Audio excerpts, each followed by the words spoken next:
My family and I canceled our cruise trip at the last minute because they bought tickets for other people, and now they can't get in touch with me.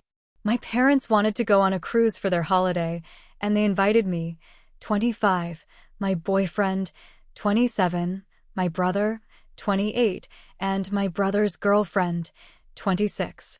Let's call him James. He's always been the golden child of the family. In high school, James was caught selling pills, and that was just a phase. Meanwhile, I got caught smoking pot and my parents threatened to kick me out.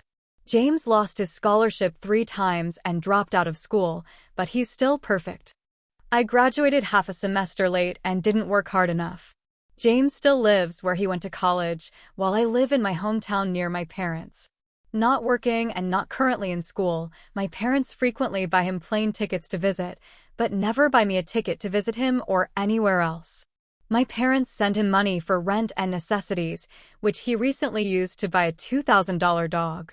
When I got my first big job at age 22, my parents immediately kicked me off their insurance, as I had the right to choose benefits.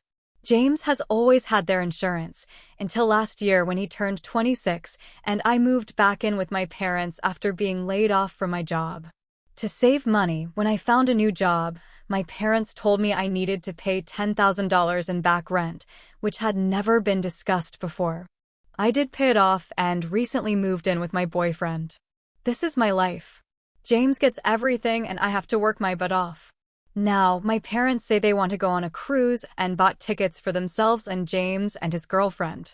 They told me to buy my own ticket because I have a well-paid job. I was so upset that I told them it wasn't fair that I was the only one who had to buy my own ticket and that my boyfriend couldn't go with us because he had to spend the holidays with his family. My parents said that I was acting like a spoilt child and that green wasn't my color. I'd had enough of that, and they also said that I didn't need a nicer room because we were going to be out most of the time, which was true, but why was James being given a room? I decided I had had enough and I wasn't going, but then I probably made it seem like I agreed so they would keep thinking that, and it went on like that for months until the night before they left. When they said they wanted to be at their house by 8 a.m. so we could start driving to the port at 8:30. 30 minutes to start driving to the port, and that's the day they started messaging me asking where I was. I texted them back because he didn't want to bother to let me join you. I'll be at my boyfriend's Thanksgiving, not spending a pleasant holiday with your favorite child. Then I muted the chat. I've talked about it with some friends, and some say it was rude of me to cancel without warning, while others say I should suck it up and go because I'll have a good time when I get there. It's been a few days since I went on the cruise, and I'm starting to regret the way I handled things. Yes, I probably would have had a good time, and I could have afforded the ticket. I could also have handled the delivery problem better, but at the same time, I hated the way they treated me, so I canceled our family vacation. Update, apparently, let's start with the 10,000 yuan in rent I owed. The number itself was not a problem, although it was indeed higher than I wanted, but not completely unreasonable considering the time I lived there.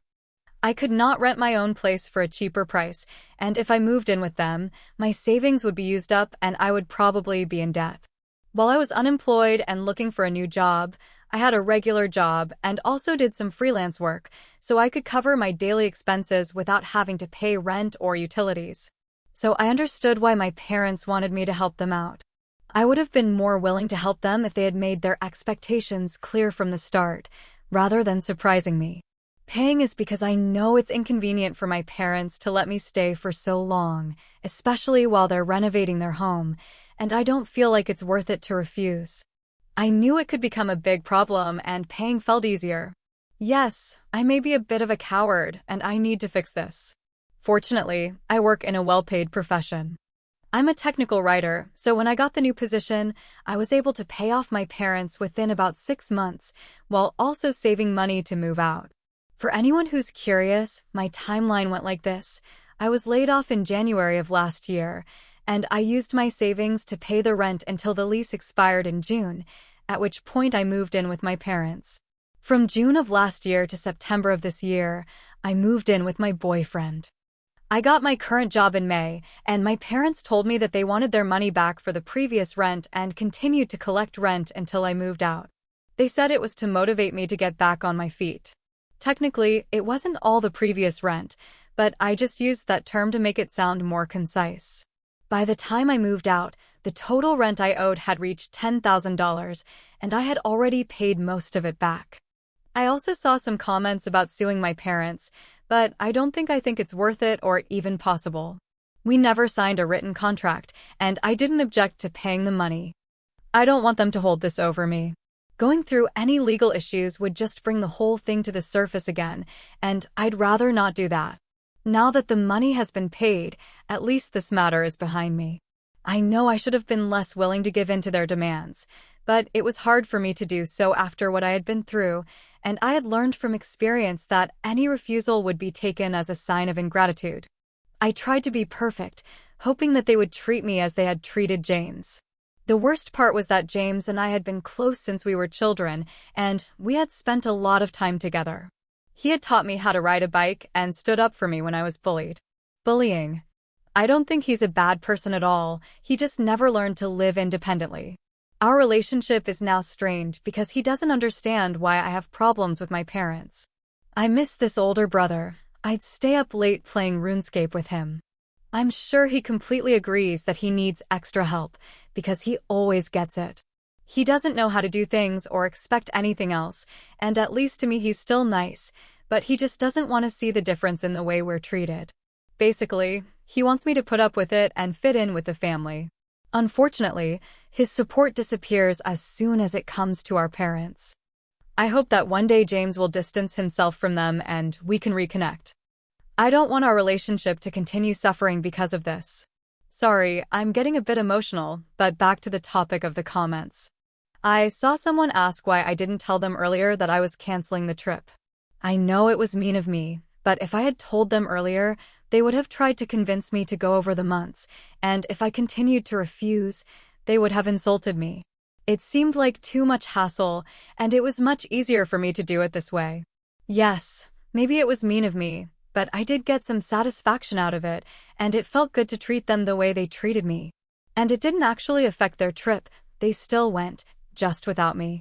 Many comments have raised the idea of keeping low contact or no contact with my family, and I'm considering it now.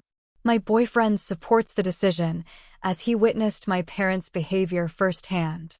I'm sure my friends would support me too if I explained the whole story to them. Most of them have never met my parents and have always avoided talking about the whole family with friends because it depresses me to talk about it, and I don't want to complain all the time either. They have only heard bits and pieces of it. And this is all about what has happened since my last post.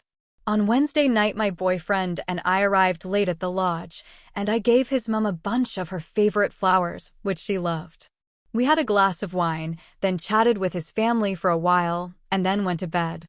I was still a little unsure about my decision, so I might have been, but they didn't seem to mind. That night, I promised myself that I would put my family problems aside during the trip and just focus on being with my boyfriend's family, who had been very kind to me. On Thursday, we got up early to help his mom prepare the food and set the table. We played a few games of cornhole with his cousins, but unfortunately I have no sporting ability at all and lost the game.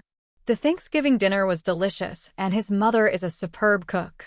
Everyone was very friendly to me, making me feel like part of the family, which made me feel more confident about my decision.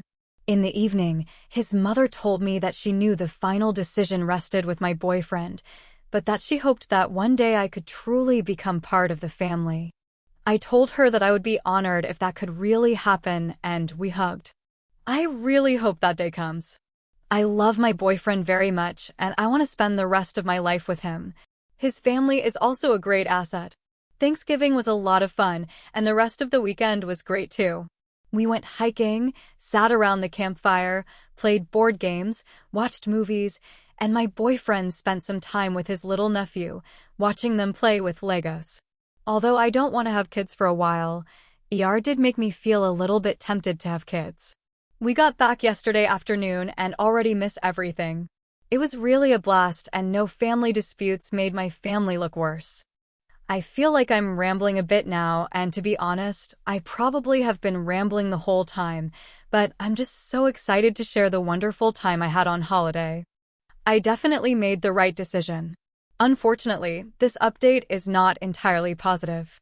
I wish it could be. My parents contacted me last night, and they are still not happy with my choice. I guess the sea air and unlimited drinks didn't make them feel relaxed. My dad sent a negative and aggressive text with a picture of cruise and the words, "I'm sorry you chose not to be with your family in such a beautiful place." I replied with a picture of my boyfriend, my family, and me, and said it looked like you were having fun, and so were we. Then my mom called and said she hoped I regretted missing a wonderful family holiday and ruining their memories with a petty grudge against my brother. I told her that my problem wasn't with James, but with their unfair favoritism towards the two of us. My mom said that I was the one being unfair because James needed help and was also searching for his way in life, while I had always been more independent. I told her that the only real reason was that they had never really allowed me to depend on them. She said she would not apologize for raising a self-sufficient daughter, and that either I would grow up to be grateful for what they did, or I would leave them forever, breaking their hearts in one go rather than hurting them a little at a time. She called me cruel for hanging on to the hope of a wonderful holiday only to have it taken away at the last minute, even though they seemed to be doing just fine without me. All based on the photos Dad sent and the ones they posted on social media. I was really angry and gave multiple examples of how they prioritized James over me, hoping that eventually I would make her understand how this upbringing had affected me. Mom said that I had no children and had never had to make difficult decisions, so it was really cheeky of me to criticize their parenting style. I was fed up and said, "Just do as you want and don't bother me anymore, because I can never satisfy this family anyway." I hung up the phone and started crying, but my boyfriend, as usual, supported me. We spent the whole night eating ice cream and watching The Hunger Games to cheer me up. I really like the series. I feel strange going back to work today as if nothing had happened, but I think it's also a good distraction because I chose my boyfriend's vacation plan instead of my family. Apart from last night, I feel refreshed after coming back, not exhausted like after the cruise. I haven't heard anything from my parents yet, but I think they're just bluffing. I'm sure they'll come to the rescue once they need help, or they might manage to sort things out before Christmas so they don't have to explain the situation to our extended family. I haven't decided whether I'm willing to reconcile yet. On the one hand, I know I deserve better than to be treated like a burden and someone they only think about after the fact, and on the other hand, I've done so much for them. I'm tired of trying to meet their expectations, and I'm not a fan of their erratic behavior. But on the other hand, they're my family, and it would be too hard to leave them completely. I just want to feel as much from my own family as I do from my boyfriend's family. Why can't they take me seriously? I'm also worried that if I don't flatter them, they'll twist the facts to make me look like a problem, and my extended family will hate me for it. There are some people in my family I like, but my parents have a big influence on everyone's opinion. I don't know if it's worth putting up with them, at least keeping in touch with my family, or if it's better to accept the loss and move on from an obviously unwelcoming environment. I want to at least keep my brother, but maybe I'm just clinging to the past and that version of James doesn't exist anymore.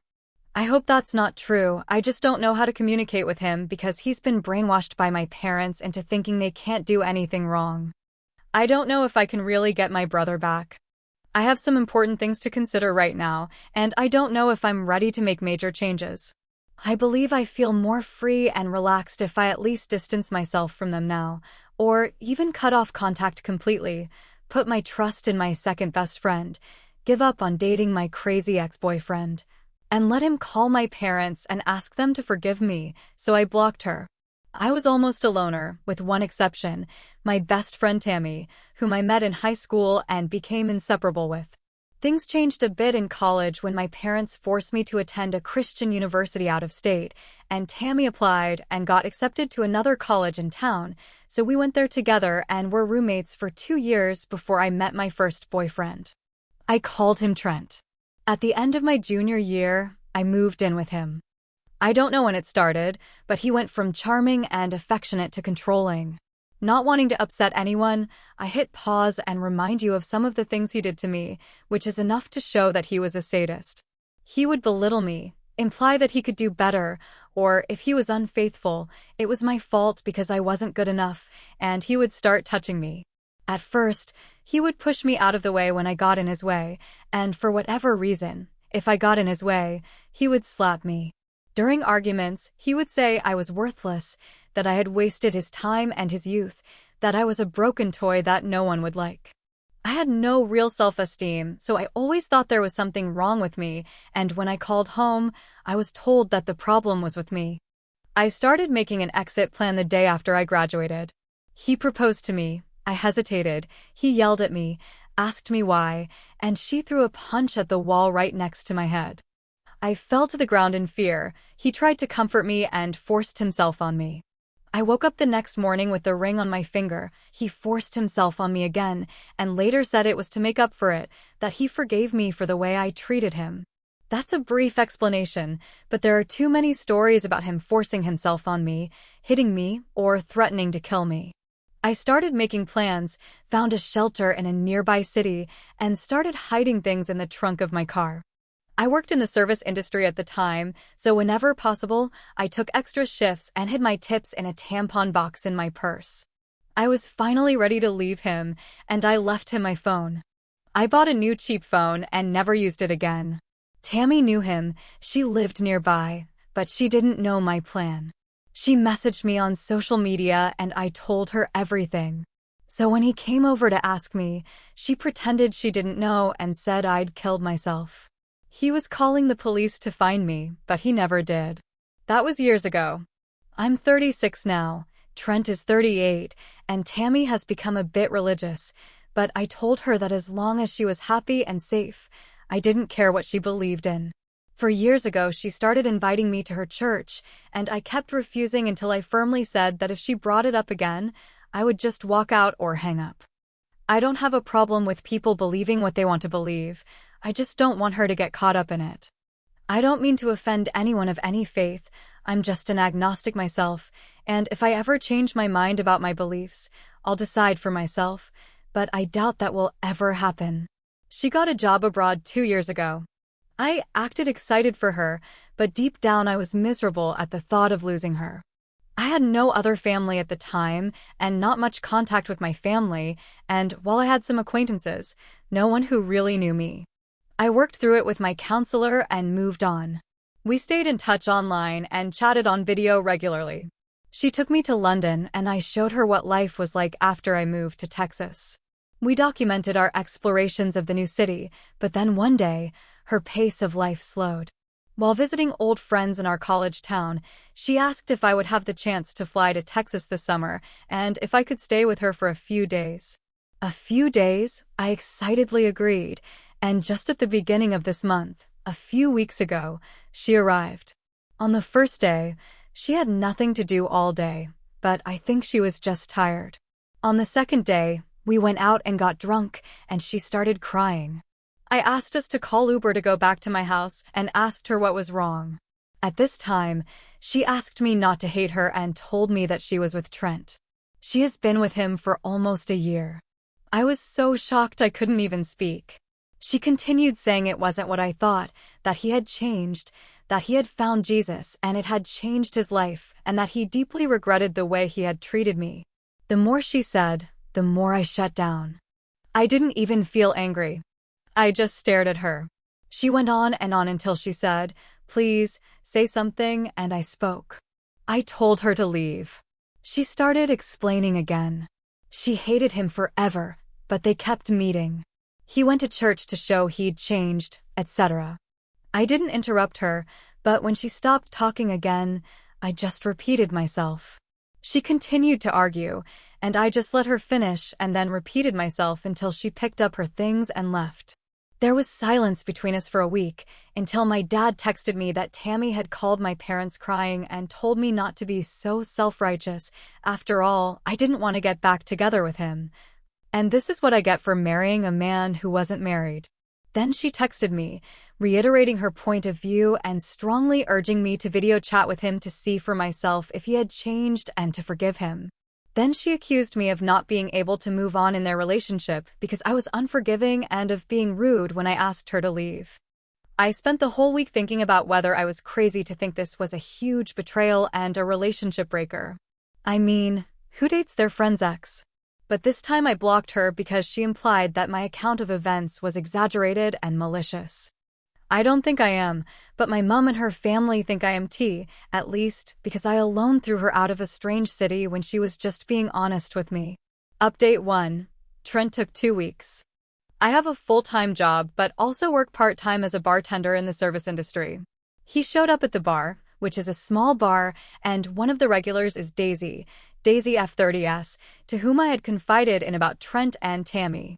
I was chatting with Daisy when Trent walked in, and she saw my reaction and asked what was wrong. I told her it was Trent. Without saying a word, she went to find my manager. Trent sat at the end of the bar, and I slowly attended to the other customers until my manager, Heather F50S, arrived with 2 other bartenders, both M30S. Trent had already started banging on the door, loudly demanding service, and I ignored him. He was quickly escorted out and told that we could refuse to serve him. I received a text with a new number, saying it was Tammy, begging me to call back. She called 4 times and I didn't answer. She left voice messages for Trent, one of which didn't tell me that I was worrying them with my hatred, that I was alone and it wasn't safe, and who I should call if someone broke into my house at night. Stuff like that and religious nonsense mixed in. I was still at work and Daisy suggested I stay at her parents' house. I knew her mom and sometimes went to the pub with her. I was already so freaked out that I had to accept her offer. Mom Rose F6S was very kind and allowed me to stay in her house until I found a new place. But I ended up moving in with one of the bar staff. She helped me find a lawyer and I applied for a restraining order using screenshots of old voicemails I had emailed myself. Although we couldn't prove Tammy's harassment, Trent said enough in the voicemails and text messages to get a temporary restraining order. I'm safe for now. The hearing will be in January. No one knows where I live, and I've deactivated all my social media. I refused to contact my family because they kept pressuring me to give them my address so they could send me Christmas presents, but I gave them a P.O. box that Daisy allowed me to use, and they got angry, thinking it wasn't an address. This made me feel suspicious and untrustworthy. It's strange, but I'm slowly making friends, and the counselor is helping me to relieve stress. Trent has almost been blacklisted, and there are rumors all over the pub area where my bar is located. Since then, I no longer walk alone at night, no matter what shift I'm on. This is my latest update. It's not perfect, but when I checked my email, I remembered my password, wanted to send something else to my lawyer, and wanted to tell everyone who cares about me that I'm fine.